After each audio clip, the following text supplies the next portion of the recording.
Bonjour à tous. Alors, je vais essayer de vous présenter un petit peu ce qu'est la réflexoscopie aujourd'hui, 2021, en sachant que ça a énormément évolué ces 10 dernières années. Et en fin de compte, ça continue d'évoluer à vitesse grand V. C'est pour ça que je vais pas trop détailler finalement les aspects strictement matériels, dans la mesure où ce qu'on peut trouver sur le marché en termes d'adaptation, de différents dispositifs qui permettent de faire de la photo à travers une longue vue, puisqu'il s'agit de ça, sont constamment en train d'évoluer aujourd'hui encore et vraiment à vitesse grand V, quoi. Juste une petite photographie en quelque sorte de ma pratique aujourd'hui. Je peux pas présenter d'autres matériels que le mien et à travers ça également les réglages auxquels j'ai recours, la manière dont je travaille, ça pourra peut-être aider un certain nombre d'entre vous à envisager pourquoi pas la réflexoscopie, ou si c'est déjà, si le cap est déjà franchi, eh bien ça pourra peut-être vous aider à démarrer dans de bonnes conditions.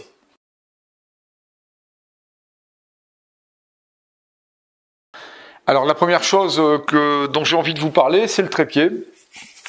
Le trépied qui est presque indispensable, puisque la réflexoscopie est tout à fait envisageable à main levée dans certains cas, même si c'est pas évident. Dans ce cas, il faudra essayer de prévoir un dispositif, un rail en quelque sorte, qui solidarise la lunette et le boîtier derrière pour avoir un ensemble bien rigide. Dans ce cas, à main levée, c'est tout à fait envisageable, même si c'est pas facile. Si on veut travailler également sans pied, on peut travailler sur un beanbag. Ça, c'est tout à fait possible depuis la voiture. La voiture reste un excellent affût mobile. Et en appui sur un beanbag posé sur la vitre, ça fonctionne très bien. Ça donne de très bons résultats.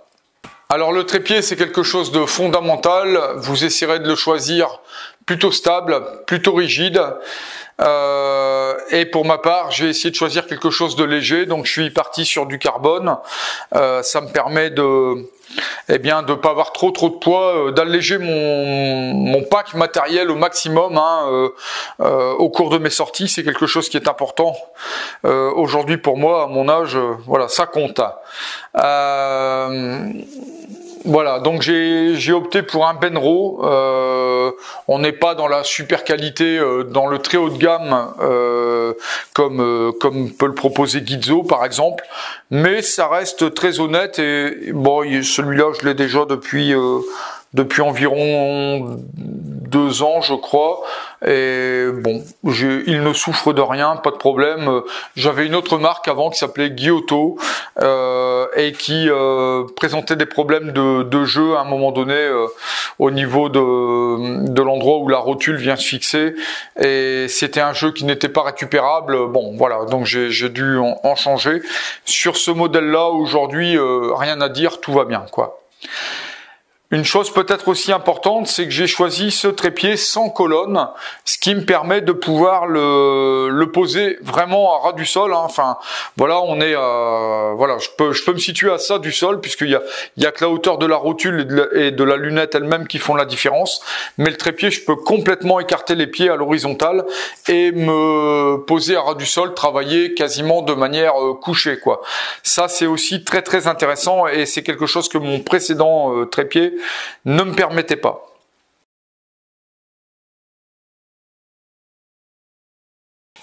Une fois qu'on a choisi son trépied, il faut choisir la rotule, et la rotule de préférence sera une rotule vidéo, c'est-à-dire qu'elle va pouvoir se déplacer sur 2 axes, voilà, de cette manière, donc un axe horizontal et un axe vertical. Un autre point essentiel aussi lorsqu'on choisit sa rotule, il faut absolument qu'elle soit équipée d'un plateau coulissant comme celui-là, voilà, qui permet d'avancer ou de reculer la lunette, voilà, sur la rotule. Ça, c'est très important. Ça va vous permettre d'équilibrer l'ensemble lorsque l'appareil est connecté à la lunette, de pouvoir ainsi obtenir un ensemble tout à fait équilibré.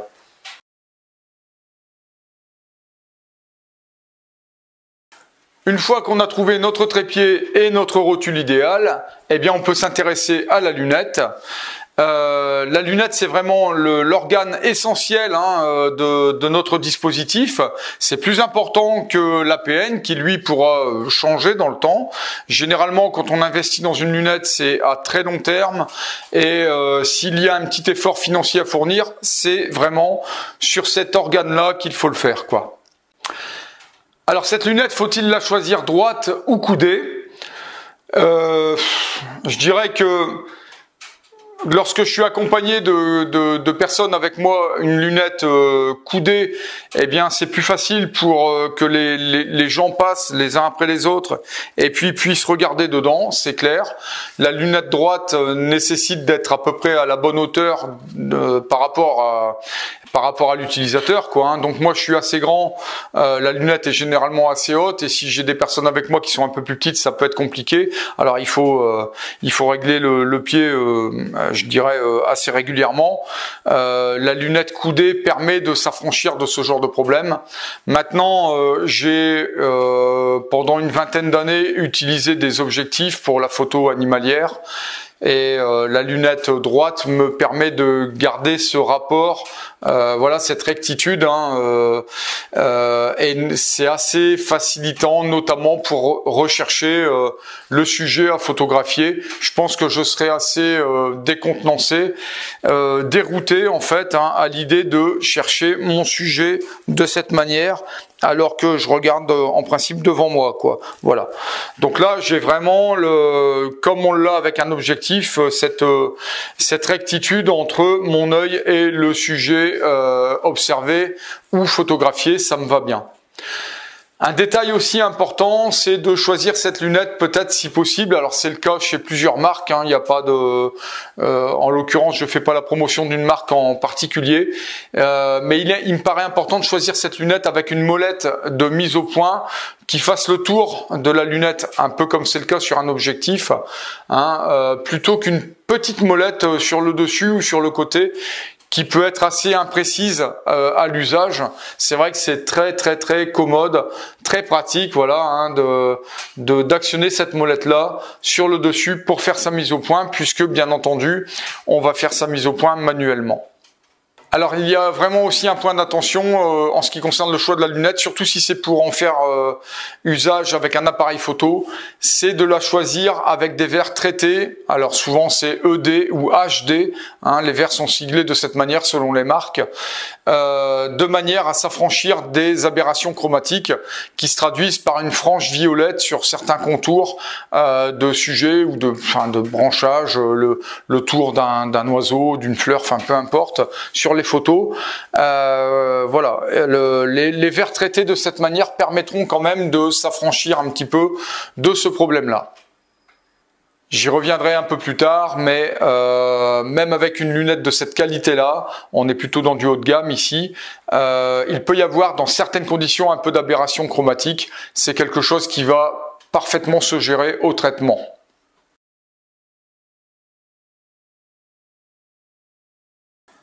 Alors ensuite, il est possible de connecter différents dispositifs pour prendre les images derrière la lunette.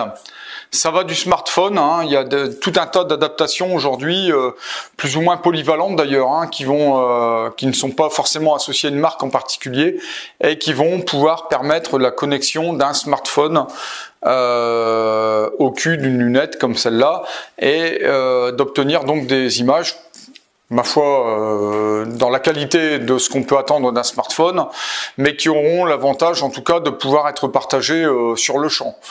Pour les gens qui aiment diffuser leurs images sur les réseaux par exemple, eh bien les photos en question évidemment pourront être partagées immédiatement. Ensuite, une pratique qui me semble décliner un petit peu justement au profit du smartphone, c'est l'adaptation d'un appareil compact numérique au cul de la lunette, là encore. Alors c'est quelque chose que je n'ai jamais pratiqué. Ça semble, d'après l'un ou l'autre copain avec qui j'en ai échangé, ça semble être une pratique plus facile qu'avec un réflexe, notamment pour la mise au point. Puisque le pré-réglage se ferait, si je l'ai bien compris, sur la lunette, et il y aurait ensuite l'autofocus de l'APN qui se charge de peaufiner la mise au point.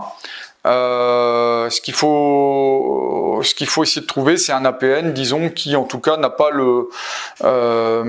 l'objectif qui s'allonge, hein, ni pendant la mise au point, ni lorsqu'on zoome, de manière à ce qu'une fois sur l'adaptation, eh bien, on n'ait pas de contact directement avec la lentille de la lunette. Pour ma part, je suis parti dans un premier temps sur un réflexe. Alors j'ai démarré avec un Canon, un 80D, un petit capteur donc. Et j'ai évolué ensuite vers un appareil alors réflexe hybride en fin de compte, un Sony, un A7 R3. Donc celui-là est full frame, hein, donc un capteur plein format qui consomme donc davantage de lumière qu'un petit capteur, donc APS-C comme celui du 80D, et qui consomme encore plus de lumière évidemment par rapport au capteur d'un appareil photo compact numérique. En revanche, si le besoin en lumière est plus important, eh bien la montée en sensibilité est mieux gérée également. La définition de l'image bien évidemment est meilleure, et je suis moi aujourd'hui tout à fait satisfait des résultats que j'obtiens avec ce type de matériel. J'y reviendrai également un peu après, mais passer du réflexe à l'appareil hybride, ça a vraiment été pour moi une petite révolution dans la pratique de la réflexoscopie. D'ailleurs, peut-être qu'il faudrait parler aujourd'hui d'hybridoscopie ou enfin quelque chose dans ce genre, je ne sais pas. Bien évidemment, si pour de l'observation, une lunette de 60 ou 65 mm de diamètre sera appropriée, eh bien pour la photo, il faudra quand même privilégier une lunette un peu plus lumineuse. Il faut considérer que 80 mm de diamètre de lentille frontale, c'est vraiment le minimum.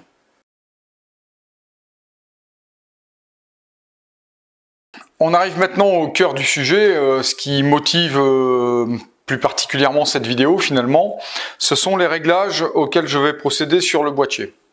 Alors avant de parler réglages à proprement parler, il faut aussi comprendre la transition entre le réflexe et l'appareil hybride, hein, ça me paraît important. Ce qui m'a fait quitter Canon, enfin j'étais canoniste depuis toujours finalement. Et j'ai renoncé à Canon eh bien uniquement hein, pour la pratique de la réflexoscopie. J'ai conservé mes optiques Canon par ailleurs, et puis le 80D je l'ai toujours, c'est lui qui est en train de me filmer actuellement d'ailleurs. Mais si j'ai switché comme ça vers Sony, c'est simplement pour bénéficier de la stabilisation du capteur que ne proposait pas Canon au moment où je l'ai fait. Aujourd'hui, je sais que c'est le cas.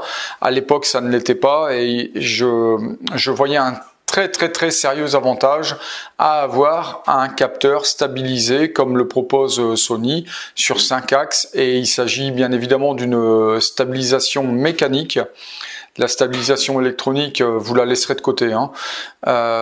Et ça me donne vraiment de très bons résultats. Ça me permet de pouvoir descendre à des vitesses très faibles, de l'ordre de 1/60e. Alors quand on pense à la longueur focale qu'on a à travers une lunette, alors les sources divergent, hein. Il faudrait vraiment se mener un calcul pour essayer de trouver ça de manière correcte, mais je crois que on s'approche des 900 mm, hein, plus ou moins sur un plein format. Ça doit être à peu près ça. Vous imaginez 1/60e de seconde. Voilà, c'est vraiment très appréciable. Bien évidemment, je privilégie des vitesses supérieures quand c'est possible. Mais dans certains cas, au lever du jour, en soirée, quand les lumières sont basses, ou alors avec un plafond très bas, un ciel très gris, c'est intéressant de pouvoir descendre. Et de manière à travailler à des sensibilités pas trop élevées. Et ça m'amène donc évidemment à vous parler de ce réglage à réaliser sur le boîtier. Il est indispensable de travailler en priorité à la vitesse, hein. Ça c'est vraiment, vous sélectionnerez priorité à la vitesse.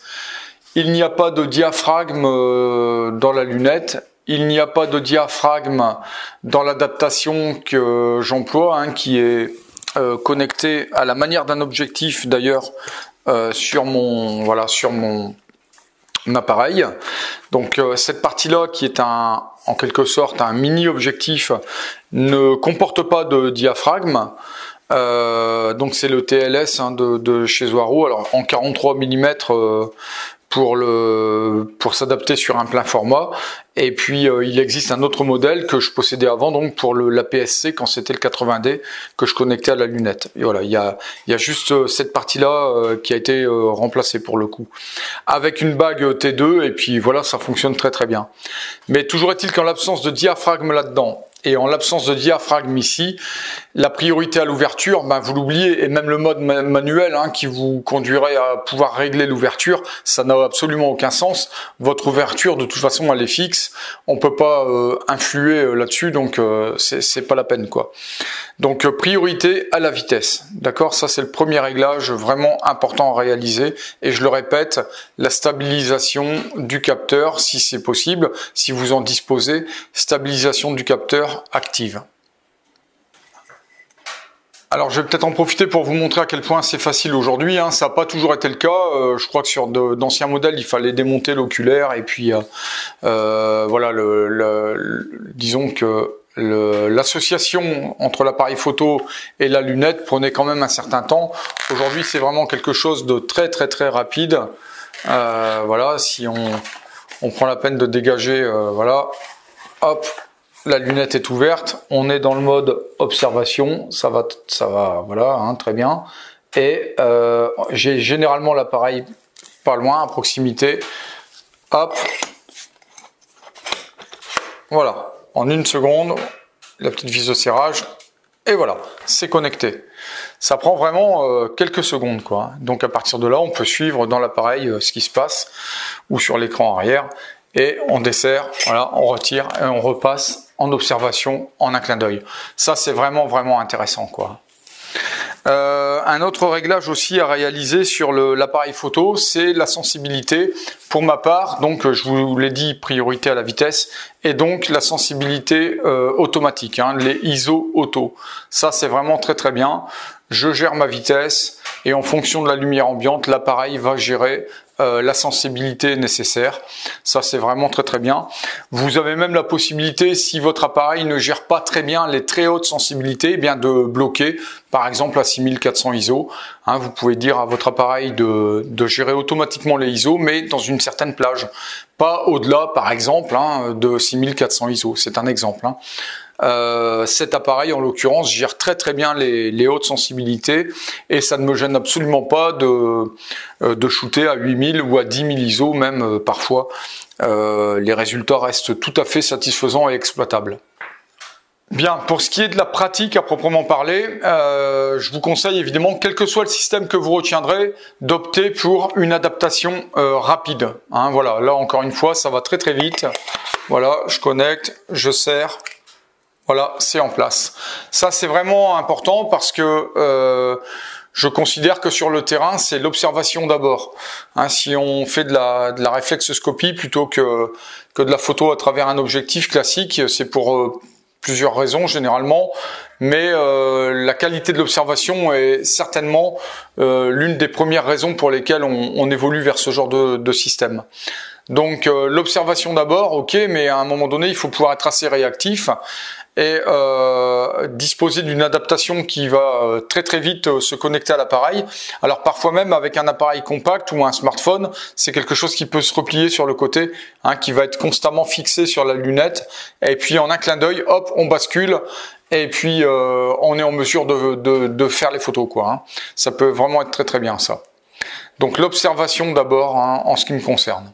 Vous pourrez trouver sur le marché des lunettes d'observation qui proposeront un appareil photo intégré. Ça, je vous conseille vivement d'oublier. La lunette n'est pas bonne, l'appareil photo ne l'est pas non plus. Pour ce qui est de rechercher le sujet à photographier, eh bien dans l'idéal c'est pareil, le cadrage va se faire sans l'appareil, plutôt à travers la lunette dans un premier temps, et puis ensuite je connecte l'appareil, et puis on peaufine un peu tout ça. Mais je me vois pas observer longuement et voir un peu ce qu'il pourrait y avoir à photographier à travers l'appareil photo. J'y perdrais vraiment énormément quand même en qualité d'observation et voilà, ça serait dommage. Pour vous aider aussi peut-être à trouver les sujets facilement avec la lunette, un petit dispositif complémentaire qui vient se fixer entre la lunette et la rotule, c'est le viseur point rouge. Alors moi j'y ai pas recours aujourd'hui, mais c'est pas exclu, j'y viendrai peut-être. C'est quelque chose qui est vraiment intéressant dans la mesure où quand vous regardez à travers le point rouge, si vous voyez votre sujet dans le point rouge, en regardant dans la lunette, vous avez en plein centre de la lunette le même sujet, à condition d'avoir fait les réglages préalables. Eh bien, ça va très très vite. Si toutefois vous aviez du mal à obtenir une vitesse d'obturation satisfaisante, enfin le minimum nécessaire pour pouvoir shooter sans trembler et sans avoir de flou, de bouger, eh bien vous pouvez envisager peut-être une légère sous-exposition. Alors pas trop importante parce que vous allez faire monter le bruit au traitement lorsqu'il faudra réexposer correctement, mais une très légère sous-exposition, ça peut parfois vous sortir aussi un peu du pétrin dans des conditions lumineuses un peu difficiles. Je peux évoquer aussi un autre avantage d'ailleurs que je retrouve avec cet appareil hybride et un avantage dont je ne disposais pas avec le Canon que j'utilisais avant, c'est la correction d'exposition qui est tout à fait perceptible dans le viseur. Si je sous-expose ou si je surexpose un peu, eh bien j'ai le résultat de cette correction d'exposition visible directement dans le viseur. Ça c'est vraiment intéressant. Peut-être encore un autre réglage aussi qui est important pour moi, c'est la programmation d'une touche. Alors ça, juste à côté du déclencheur, ça me tombe vraiment sous l'index, qui me permet d'actionner une loupe dans mon viseur. Alors une loupe assez importante. Alors j'appuie une fois, je grossis vraiment très sensiblement mon sujet dans le viseur, et si j'appuie une deuxième fois, je grossis encore plus. Donc généralement je l'actionne qu'une fois et ça me permet de peaufiner ma mise au point manuellement de ce fait là. C'est vraiment une assistance extrêmement précieuse, je le dis comme ça vraiment, pour ce qui est d'obtenir une mise au point nickel et puis la netteté là où il faut quoi.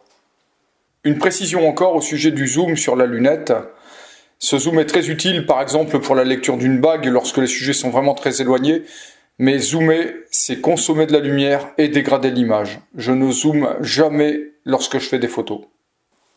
Dans tous les cas, la mise au point se fera de toute façon à travers le viseur et jamais sur l'écran externe. D'ailleurs, si vous travaillez avec un compact, évitez les compacts qui ne proposent qu'un écran externe. Alors avec un smartphone, on n'a pas trop le choix.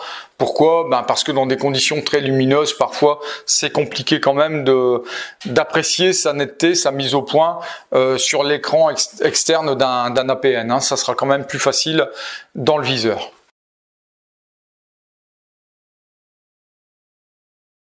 Alors vu comme ça, on se dit qu'il n'y a que des avantages finalement à la réflexoscopie et on se demande pourquoi certains continuent à travailler avec un objectif. Il n'y a pas que des avantages quand même. La mise au point manuelle, moi je m'en sors plutôt bien aujourd'hui après 3 ans de pratique, ça va, c'est quelque chose qui ne me préoccupe pas aujourd'hui. Maintenant, renoncer à l'autofocus, c'est quelque chose qui n'est pas évident pour tout le monde. Il faut vraiment bien considérer ça avant d'envisager cette pratique. C'est quand même quelque chose d'important. Ensuite, le vent peut poser problème, surtout en vidéo. Simplement le vent qui prend dans la dragonne de l'appareil, que j'hésite parfois à retirer. Bon, pour le moment, je la laisse, mais il faudrait peut-être que j'envisage d'ailleurs une dragonne avec des clips, de manière à pouvoir l'enlever facilement, parce qu'il y a une prise au vent assez importante. Ça suffit à faire bouger un peu l'ensemble. En photo, ça n'a aucune incidence. En vidéo, par contre, ça peut vraiment être perturbant. Au sujet de la mise au point, les problèmes que je peux rencontrer en particulier, ça va être sur des sujets mobiles et puis plutôt rapides, notamment lors de déplacements d'avant en arrière ou d'arrière en avant. Sur un plan latéral, c'est beaucoup plus facile à suivre. Dans l'autre sens, dans l'autre dimension, c'est un peu plus compliqué quand même pour obtenir le point. Un peu plus compliqué, j'ai pas dit impossible, loin de là, loin de là. Avec un peu d'expérience, on s'en sort très bien. En parlant de mise au point difficile, ce jeune Raldo, par exemple, extrêmement mobile, qui plus est entre la végétation, m'a donné beaucoup de fil à retordre. Néanmoins, difficile, ça ne veut pas dire impossible. La preuve en image. J'avais évoqué au début de cette vidéo l'absence de diaphragme dans la lunette. Cela se traduit, bien entendu, par une impossibilité de diaphragmer et donc d'augmenter la profondeur de champ. Ainsi, sur cette photo, le gravelot à collier interrompu est parfaitement net. En revanche, il était impossible pour moi d'étendre la zone de netteté jusqu'au bécasseau variable à l'arrière. Un autre point aussi qui mérite d'être évoqué, je pense, si vous êtes en observatoire, bien évidemment, comme pour les objectifs, d'ailleurs ça s'applique à tout le monde, hein, ne sortez pas la lunette par les trappes des observatoires, ne sortez pas vos objectifs si c'est le cas par les trappes des observatoires, c'est extrêmement perturbant pour les oiseaux notamment, c'est clairement visible, clairement identifié.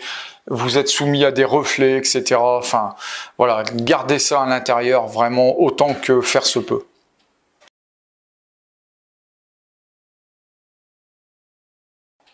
Un petit mot enfin du traitement des photos que vous obtiendrez, je l'espère, rapidement après vous être relancé. Eh bien, pour ma part, je traite les photos sous Lightroom. Et Lightroom est un logiciel intéressant dans la mesure où il me permet le traitement en batch, hein, bien entendu. Une fois qu'une série de photos est cernée, eh bien, je traite la première et puis j'applique le traitement sur toutes les autres.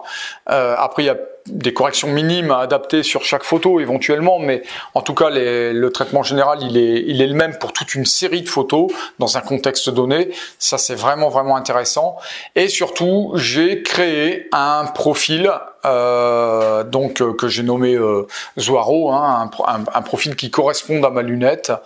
Et lorsque j'importe mes photos, eh bien le profil en question s'applique directement sur mes photos avec un certain nombre de traitements, en particulier le traitement de l'aberration chromatique dont je vous parlais tout à l'heure, le traitement du contraste, etc. Tous ces pré-réglages-là sont déjà réalisés à l'importation de mes photos. Voilà, ça c'est vraiment un outil extrêmement pratique. Voilà, j'espère en tout cas avoir répondu à un certain nombre de vos questions, hein. Mon ambition était simplement de vous aider à démarrer, trouver les bons réglages. Après, vous peaufinerez, hein, en fonction du matériel qui est le vôtre. Je me suis exprimé dans la limite du matériel ici, hein, dont moi je dispose. Voilà, c'est vraiment une très belle pratique. Je vous encourage vraiment à persévérer. Ça vous permet d'allier des observations top qualité avec des photos qui sont tout aussi qualitatives. Ça me fait vraiment bondir quand je lis encore aujourd'hui sur des forums que la digiscopie ou la réflexoscopie, c'est pas vraiment de la photo, c'est du dépannage, etc. Ça, c'est vraiment des idées qui sont révolues. On est vraiment sur quelque chose, des systèmes qui sont très aboutis aujourd'hui et qui produisent des images top qualité, quoi.